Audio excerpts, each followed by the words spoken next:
Good morning प्यारे विद्यार्थियों। बेटा मैं डॉक्टर बबीता, सह आचार्य भूगोल विभाग, राजकीय महाविद्यालय कोटपुतली से हूँ। और आज मैं आपको राजस्थान की वनस्पति के बारे में बताऊँगी। ये बीए पार्ट प्रथम में द्वितीय पेपर चलता है बेटा, ये राजस्थान का भूगोल। और इसमें आज हम एक शामिल करेंगे राजस्थान की प्राकृतिक वनस्पति। सबसे पहले तो मैं ये पूछना चाहूँगी, प्राकृतिक वनस्पति क्या होती है बेटा? प्राकृतिक वनस्पति से हमारा अभिप्राय है स्वतः उगने वाले पेड़ पौधों को वहाँ के प्राकृतिक वनस्पति कहते हैं। अर्थात उसमें मानव का कोई हस्तक्षेप नहीं होता। प्रकृति ने पानी दिया, तापमान दिया, सनलाइट दी और वो उग गए। ज़मीन है तो वो स्वतः जो पेड़ पौधे उगते हैं वो वहाँ की प्राकृतिक वनस्पति कहलाती है। अब आता है कि राजस्थान को प्राकृतिक वनस्पति के हिसाब से कितने प्रकार के वनों में बांटा जाता है। तो अब देखिए, इसमें जो प्राकृतिक वनस्पति के हिसाब से हम वनों का वर्गीकरण करेंगे, उसमें जो हमारी मुख्य जो वन पेटियां हैं वो 9 प्रकार की हैं एक तरह से।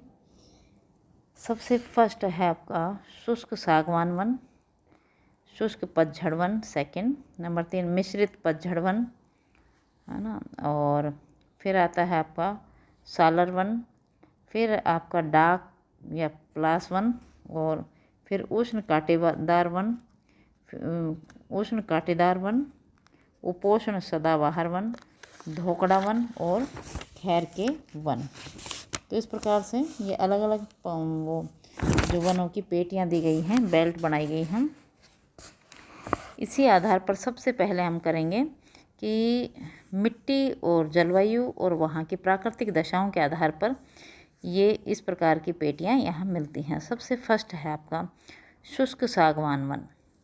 इस प्रकार के जो वन हैं वो राजस्थान के दक्षिणी हिस्से में, ये देखिए ये बड़ा एरिया, यहाँ पर मिलते हैं शुष्क सागवान वन। ये देखिए खड़ी हुई पेटी है, ये खड़ी हुई लाइनें हैं, ऊर्ध्वाधर लाइनें। इस एरिया में इस प्रकार की प्राकृतिक वनस्पति मिलती है। अब आता है इस प्रकार का जो एरिया है, इसमें बांसवाड़ा जिले के वन प्रदेश सबसे अधिक हैं। और बांसवाड़ा यहाँ का प्रमुख एरिया है। और यहाँ उदयपुर जिले के आसपास भी इस प्रकार के वन मिलते हैं। यहाँ पर जो सागवान के वृक्षों की अधिकता है, शुष्क सागवान जैसे कह रहे, तो सागवान के वृक्ष ज़्यादा मिलते हैं यहाँ पर। और इसके साथ साथ अन्य वन भी मिलते हैं, मतलब खाली सागवान के वृक्ष नहीं मिलते हैं यहाँ पर। इनके जो ऊंचाई है सागवान की, वो वहाँ की मिट्टी की दशाओं के अनुरूप होती है। मिट्टी की गहराई जो है वो ढालों पर कम होती है और समतल एरिया में ज़्यादा होती है। तो ढालों पर लंबे वृक्ष पाए जाते हैं और इसकी जो औसत ऊंचाई है वो 25 मीटर के से लेकर 50 मीटर के बीच में पाई जाती है। वृक्षों की जो ऊंचाई है वो 13 मीटर तक होती है। औद्योगिक दृष्टि से ये बहुत ही मतलब महत्वपूर्ण वन है। सागवान की लकड़ी बहुत काम आती है फर्नीचर के लिए और होम फर्निशिंग के लिए बहुत ज़्यादा महत्वपूर्ण है। बड़े वृक्षों के अतिरिक्त विभिन्न प्रकार की झाड़ियाँ, घासें भी मिलती हैं। तो वनों के भीतरी भागों में, भूमिखंडों पर जहाँ पर नमी कम होती है, अधिक नमी होती है, वहाँ बांस के पेड़ पाए जाते हैं। तो बांस मिलता है। तो इस प्रकार से हम ये कह सकते हैं कि चित्तौड़गढ़, उदयपुर, डूंगरपुर, बांसवाड़ा और 12 जिलों में इस प्रकार के सागवान के पेड़ पाए जाते हैं, वन पाए जाते हैं। अब सेकंड है शुष्क पतझड़ वन। ये देखिए शुष्क पतझड़ वन।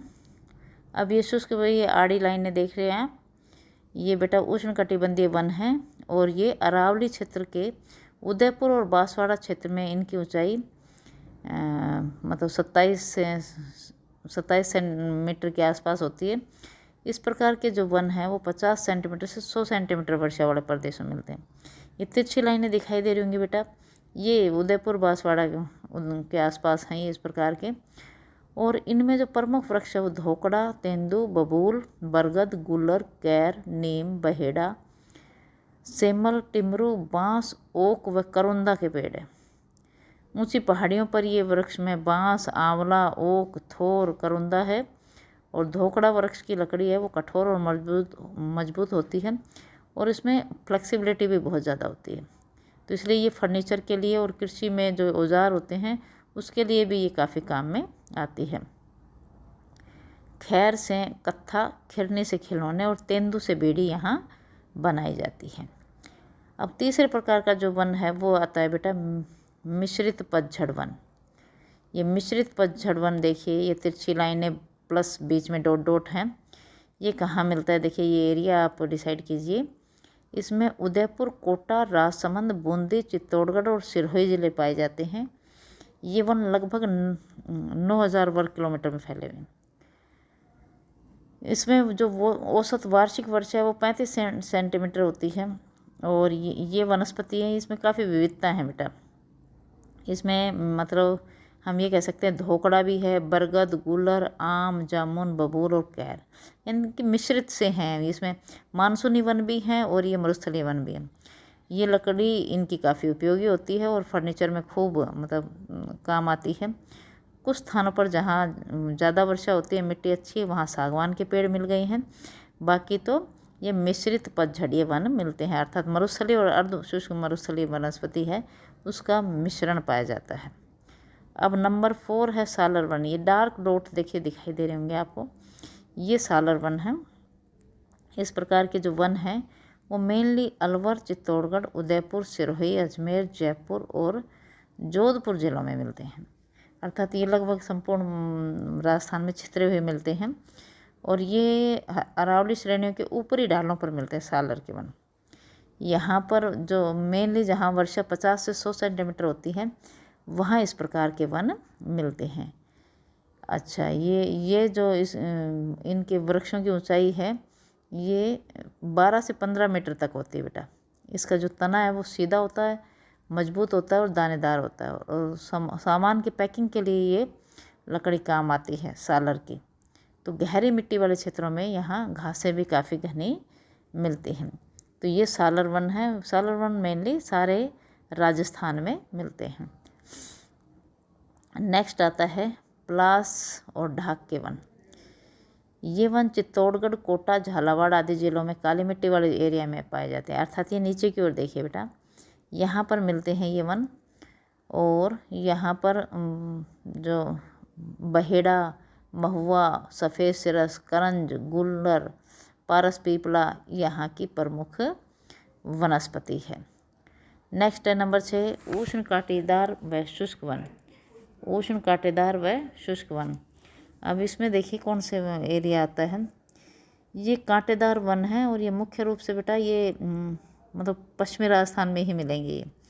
ये जोधपुर, बीकानेर, बाड़मेर, पाली, सीकर, अजमेर, जयपुर, दौसा और झुंझुनू, अर्थात पूरा वेस्टर्न राजस्थान हम कह सकते हैं इस एरिया में कवर करता है।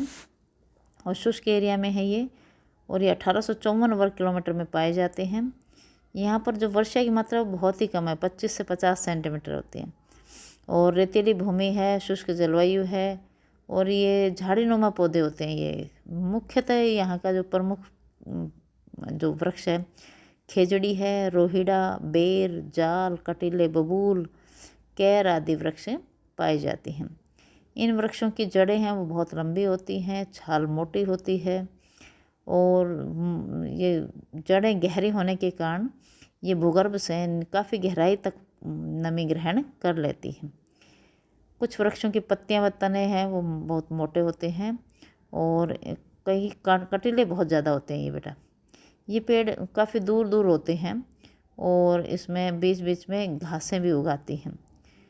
राज्य वन क्षेत्र की अपेक्षाकृत बड़े भाग में यही वन मिलते हैं और यहाँ पर जो खेजड़ी है उसे राजस्थान का या हम कह सकते हैं थार का कल्पतरु कहा जाता है, कल्पतरु। इस वन प्रदेश का सबसे प्रमुख पेड़ खेजड़ी है और ये ईंधन के लिए काम में आता है, कोयला बनाने के लिए काम में आता है और वनों से बेटा गोंद, चमड़ा और पशुओं का चारा, ये जैसे खेजड़ी की पत्तियां हैं वो बकरियों को खिलाई जाती हैं, ऊँट को खिलाई जाती हैं। इस प्रकार से इस एरिया से प्राप्त किए जाते हैं। और नंबर 7 आता है उपोष्ण सदाबहार वन। उपोष्ण सदाबहार वन कौन से हैं?